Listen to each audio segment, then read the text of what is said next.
Hello friends, मैं हूं समीर। आप देख रहे हैं समाज खबरें हिंदी टीवी न्यूज़। जैसे कि आप जानते हैं कि ये न्यूज़ एजेंसी हमारे साथ कई चैनल्स के लोग जुड़े हुए हैं जो अलग अलग तरह की खबर चलाते हैं, और हमारे चैनल के साथ कई सौ पत्रकार भी जुड़े हुए हैं जो हर जगह से पत्रकारिता करते हैं। हम जनता से भी आह्वान करेंगे कि अगर उनके एरिया में कुछ भी गतिविधियाँ होती हैं या इलीगल कुछ उनके साथ होता है तो उस तरह की वीडियो बना के हमें दे सकते हैं, हम चलाएंगे हमारे चैनल पर। और हमारे साथ हम आपको बता दें कि कई एडवोकेट्स भी जुड़े हुए हैं जो आपकी समस्याओं को लेकर आपका निवारण करेंगे, आपकी समस्याओं को लीगल तरीके से सॉल्व भी करने की कोशिश करेंगे। तो चलते हैं आज की खबर की तरफ। एमसी चुनाव में किस तरह से तैयारी चल रही है, सर की पार्टी जो है किस तरह से तैयारी कर रहे हैं, उसके चर्चा हम करेंगे। और बीएमसी चुनाव में इतना लेट क्यों हो रहे हैं, इस सब पे विशेष हम लोग बातचीत करेंगे। तो आप लोग देखते रहिए। जी सर, अभी सबसे पहले आप अपना इंट्रोडक्शन दे दीजिए मेरे चैनल पे। नमस्कार, संदीप कदम।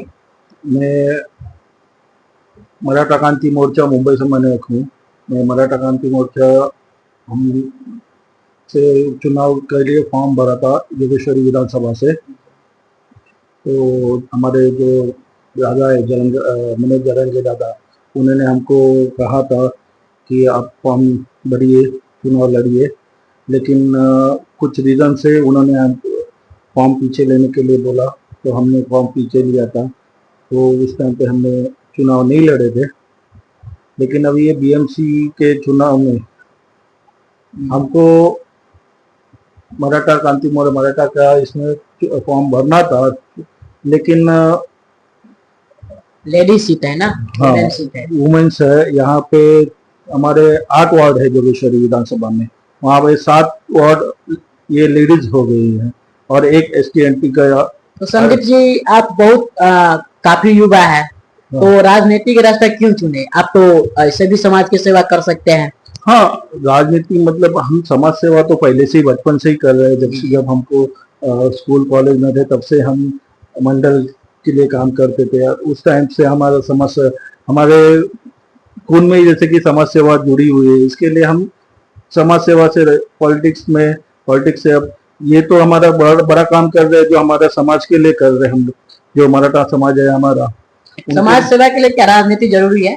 राजनीति, देखिए, राजनीति पार्ट अलग हो गया। अभी ये जो हम कर रहे हैं ये मराठा समाज के लिए कर रहे हैं। हमारा जो मराठा समाज है आज, उनकी ऐसी हालत है कि बहुत सारे यंग युवा है, हमारे बच्चे लोग, स्टूडेंट्स है, उनको पढ़ने का बहुत है। लेकिन क्या हो रहा है कि आर्थिक स्थिति तंगी आ रही है। हाँ, आर्थिक मतलब जो इकोनॉमिकल बैकवर्ड क्लास है जो, और उनको क्या हो रहा है कि स्कूल में फीस, अभी इंजीनियरिंग का फीस जहाँ पे 2 लाख रुपया है वो ओपन के लिए, और जो ओबीसी और एसटी उनको 20,000 में उनको एजुकेशन मिल रहा है, और हमारे ओपन वालों को 2-2 लाख, 5-5 लाख, 10-10 लाख भरना पड़ रहा है। तो वहां पे कहीं ना कहीं वो पीछे रह जाते हैं, और तो उनके पढ़ाई पे बहुत असर हो जाता है कि फिर वो अभी के देखो ना आप, हमारे समाज के बहुत सारे जो ऐसे है कि वो पीछे पीछे चलते जा रहा है। हम चाहते हैं कि हम, ऐसा है जो सुनने में आया, आपने एमएलए में आए थे चुनाव लड़ने के लिए, आपकी पार्टी आप पे विश्वास भी जताया। फिर ऐसा भी सुनने में आ रहे थे जो फिर पार्टी ने ही आपको बोला जो अभी चुनाव आप मत लड़िए, नाम वापस लीजिए। ऐसे क्यों, क्या कारण हुआ था? हाँ, इसका रीजन ये था कि जो हमारे मनोज दादा जरंगे पाटिल है, उन्होंने सबको फॉर्म भरने के लिए बोला था। हर एक विधानसभा में इच्छुक उम्मीदवार बहुत सारे थे, जबकि मुंबई में इतने नहीं थे। मुंबई में तो हमको बोला गया कि आप चुनाव लड़ो, हमको बोला भी उन्होंने। लेकिन वहाँ महाराष्ट्र में, विदर्भ, जहाँ पे 50-50 लोगों ने फॉर्म भरे थे, और क्या हो रहा था फिर हमारे समाज में ही, हमारे लोगों में ही एक दूसरे से कोई उस मतलब एक दूसरे से झगड़ा हो रहा है। हाँ, नहीं, एक मन मुटाव ना हो, इस कारण से हमारे जो मनोज जरंगे योद्धा है, मनोज जरंगे पाटिल, उन्होंने ये तो आपकी पार्टी बीएमसी चुनाव के लिए क्या तैयार किया है? इस बार भी कैंडिडेट उतारेंगे तो फिर वो नाम फॉर्म भरवा के फिर बोलेंगे आपस ले लो? नहीं, अभी इस वक्त कैंडिडेट्स की कोई ये नहीं है। लेकिन हम चाहते हैं कि देखो, वो महाराष्ट्र लेवल का जो मनोज जानेंगे दादा, जो सोचेंगे वो हम ये करेंगे, वो जो बोलेंगे वो हम करेंगे। लेकिन मैं तो चाहता हूँ जोगेश्वरी में अभी यहाँ पे हमारा जोगेश्वरी ईस्ट में ये जो विधानसभा है जोगेश्वरी ईस्ट, यहाँ पे 70 to 80% हमारे जो मराठी इसमें मराठा कम्युनिटी है, जो मराठा लोग है, जो 70 समाज के लोग 70 से 80% समाज के लोग हैं। तो यहाँ पे जो भी खड़े रहेंगे उनको चुन के देने का श्रेय मतलब आपके समाज के जो भी खड़े रहेंगे उसको आप सपोर्ट कीजिएगा। हमारे समाज से अगर कोई महिला इच्छुक है और खड़े रहना चाहेगी तो जरूर हम उनको सपोर्ट करेंगे। जी सर, अभी कुछ दिन पहले जो है संदीप जी घटना घटी, ये घटना कल्याण की है, जो एक युवा था उसको लैंग्वेज के लेके मारा गया और वो एग्जाम देने के लिए जा रहा था, फिर आप वो सुसाइड कर, तो इसमें आप किस तरह से अपना नजर डालते हैं? नहीं, वो न्यूज तो हमने भी देखी है, लेकिन वहां पे हम तो नहीं थे, कहाँ उधर क्या हुआ किसको इस भाषा को लेके क्या बोले, मतलब राजनीतिक भाषा है या फिर ऐसा जरूरी है जो महाराष्ट्र में रह रहा है तो लैंग्वेज मराठी आना चाहिए, हिंदी बोलना वो गुनाह है? नहीं, मैं तो ये चाहता हूँ कि बाबा कि जो लैंग्वेज के रिलेटेड जो इस पे राजनीति नहीं होनी चाहिए, क्योंकि भाषा कौन सा है क्या है, वहां पे क्या हुआ इसको राजनीति में मत लाओ। वहां पे क्या हुआ है वो पहले ढूंढो, क्यों हुआ, उस लड़के ने सुसाइड क्यों की, क्या रीजन है, वो सब पहले जांच लो। राजनीति इसमें लाने की जरूरत नहीं है। तो संदीप जी एक सवाल और है आपसे, जैसे कि अभी जैसे होता है हर एक वार्ड में हर एक विधानसभा में हैंडीकैप जानते हैं, उसके लिए क्या उत्तम व्यवस्था होना चाहिए? नहीं, हैंडीकैप लोगों के लिए मैं तो चाहता हूँ कि हर बिल्डिंग में उनको व्हील चेयर, उनको ये वॉकर, ये सब हर एक सोसाइटी में बिल्डिंग में रहना चाहिए। और फुटपाथ पे भी उनके लिए अलग से एक रास्ता, मतलब उनके लिए हैंडीकैप लोगों के लिए वो होना चाहिए। और उनको उसके पास तो रोजगार भी नहीं रहता है ना सर? रोजगार के लिए तो वो सोचना पड़ेगा, क्योंकि उनको रोजगार देना जरूरी है।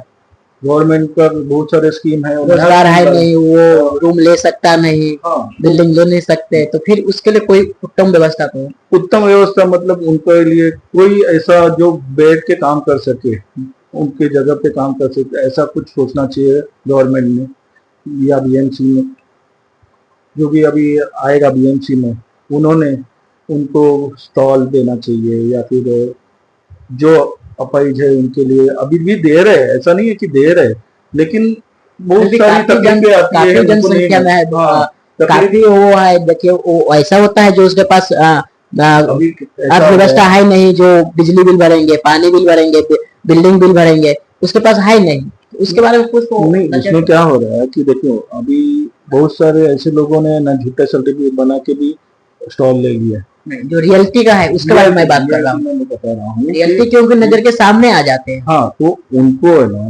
जिनको जरूरत है सच में उनको देना जरूरी है, और उसके लिए हम भी कोशिश करेंगे कि अगर ऐसा कोई है तो उसके लिए हम भी आगे प्रोसेस कैसा करना है, क्या करना है, वो हम कोशिश करेंगे। और इस चुनाव में जो भी उनके आएगा, हमारी उनसे ये मतलब जो उम्मीदवार रहेंगे, हम पहले उनसे अभी ये बात करेंगे, ये बात आपने जो बोली है तो उनको पहले बोलेंगे हमारे जो अपाई बांधव है, जो हैंडीकैप है, उनके लिए कुछ आप ऐसा करो। पहले से हम उनको पूछ के रखेंगे कि बाबा तो आप उनके लिए क्या करने वाले हैं, वो करके हम आगे बढ़ेंगे। आप अपने पार्टी की तरफ से क्या हेल्प कीजिएगा उसको? हमारी पार्टी की तरफ से देखिए अभी कैसा है, हमारा जो समाज का ये है, एक हमारा मराठा बिजनेस फोरम है और मराठा समाज का हमारा एक ये है, वहाँ से हम सारथी के उस पर बहुत सारे हम चीज़ें अवेलेबल है, वो हम देते हैं, लेकिन लोग हमसे जुड़ते नहीं है, कांटेक्ट में नहीं आते। वो तो सर आपका काम है ना जागरूक करवाना। तो हम तो जागरूक कर रहे हैं। अभी देखो 28-29 को हमारा का इधर नेहरू सेंटर में एग्जीबिशन है, बिजनेस एग्जीबिशन, वहाँ पे आप भी जरूर आइएगा, देखिए बहुत बड़ी इसमें है। तो वो एग्जीबिशन में आप अच्छे मतलब युवाओं के लिए रोजगार मिलने के लिए, अच्छी अच्छी कंपनियां आएंगी, बिजनेस कैसे करने का है वहाँ पे कुछ सारथी की हमारे ये है योजना है, वो कैसे ले सकते हैं, आपको उसका फायदा कैसे हो सकता है। आप अगर गरीब है, आपको अगर ड्राइविंग करना जानते हो, कार लेनी है, तो आपको अन्ना साहेब पाटिल जो ये है उनको वहाँ से मदद मिलती है, वो मदद अब वहाँ से हम करवा के देते हैं। अभी जो सेविकाई है वार्ड का, वो किस तरह से अभी काम किया है 5-7 साल में? देखिए अभी जो है, जो वार्ड में काम हुआ है, हर एक वार्ड का मैं बता रहा हूँ, एक पर्टिकुलर वार्ड का आप बोलोगे तो पता चलेगा, लेकिन अभी मैं आपने वार्ड का बात किया है तो हर एक वार्ड में लोग नाराज हैं, क्योंकि जो उत्तम व्यवस्था मिलना चाहिए हाँ पब्लिक नहीं को है। मिली देखो नहीं। ना, अभी देखो एसआरए का प्रॉब्लम है, बहुत सारा प्रॉब्लम है, एसआरए के प्रोजेक्ट रुके हुए हैं, उसमें कुछ ना कुछ तकलीफें रहती है, कोई बड़ा पॉलिटिशियन आके उसमें इंटरफेयर करता है, फिर प्रॉब्लम होती है, फिर तो ये सब बहुत सारी दिक्कतें हैं। और इसमें क्या हो रहा है, बहुत सारे लोग है ना, भाड़ा नहीं मिला, वो जो घर ऑलरेडी टूट गया है, बाहर रह रहे, बिल्डिंग तो बनी नहीं है, 10 साल से बिल्डिंग की वो राह देख रहे हैं कि हम कब जाएंगे अपने घर में, ऐसी दिक्कतें बहुत आ रही है। संदीप कदम जी, आपसे लास्ट सवाल है, जो बीएमसी चुनाव इतना दिन के बाद क्यों हो रहा है? 5 साल में तो हर एक चुनाव हो जाता था, लेकिन ये 7 साल 8 साल ले लिया, अभी भी डेट फाइनल नहीं है, उसमें किस तरह का आपको? उसमें बहुत सारी राजनीतिक बातें हैं, और उसके बाद प्रशासन आया, प्रशासन के में फिर अभी चुनाव नियोजन आयोग का प्रॉब्लम है, उन्होंने अभी तक चुनाव क्यों नहीं लिया, उसमें केसेस चले, कोर्ट में गए, सब कुछ चल रहा था, इसके लिए ये डिले हुआ है। लेकिन ये जल्द से जल्द होना चाहिए, ताकि लोगों को एक अपना हक का आदमी, एक कॉर्पोरेटर नगर सेवक चाहिए, क्योंकि वो किसके पास जाएंगे, अपनी तकलीफें लेके किसके पास चाहिए, उनको कोई तो चाहिए कि बाबा उनके पास चले जाएंगे तो वो बता पाएंगे कि बाबा हाँ हमारा ये काम है, गटर वाटर न पानी का तो अभी आप देख रहे थे, जो हम अभी संदीप जी से जुड़े हुए थे, जो हमारे चैनल पर पहले भी आए थे, और अभी जो हम लोग जुड़े थे, जो बीएमसी जुड़े हैं और समाज को हमेशा हेल्प करते हैं, अपने तरफ से जहां तक होता है वहां पे वो सहयोग करते हैं। और अभी बीएमसी चुनाव आने वाले हैं, तो सर का यहाँ तो ह्यूमैन सीट हो गया है, फिर भी अगर सर का पार्टी अगर जो इस ह्यूमैन को सीट देंगे संदीप जी को जिस पार्टी से मिलेगा, फिर संदीप जी अपना ह्यूमैन जो महिला आएगी उसमें उम्मीदवार, उसको सपोर्ट करेंगे, और उसमें बहुत सारे मुद्दे अपना ढूंढ के रखे हैं, उस मुद्दे पे काम करेंगे और चुनाव लड़ेंगे। तो तब तक के लिए आप देखते रहिए समाज की खबरें। क्या आपका एनजीओ है और काम करने के लिए डोनेशन चाहिए, लेकिन 1280G सर्टिफिकेट नहीं होने की वजह से डोनेशन नहीं मिल पा रहा है? तो आप RTI SK एजेंसी से संपर्क करें। RTI SK एजेंसी से संपर्क करके 1280G सर्टिफिकेट बनवा सकते हैं। उठाएं फोन और लगाएं कॉल